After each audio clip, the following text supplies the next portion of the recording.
Ito na yung bunga ng aming pagsusumikap. Kaya linggo-linggo talaga kami bumabalik dito sa aming sakahan.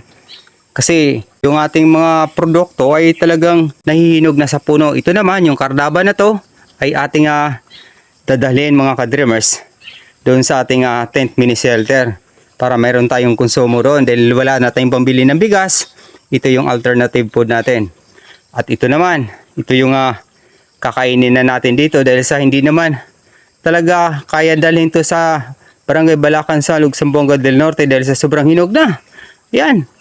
Talagang ilang araw lang mula nung ating pinutol mula doon sa puno ay nahinog na kaagad. At itong saging naman ito, yung kardaba mga ka-trimmers ay maaaring mahinog na rin ito pagkaraan ng 4 na araw. Pero ang masarap dito yung sinaing na kardaba para sa kilawin. Yan. Kaya kung magsikap lang talaga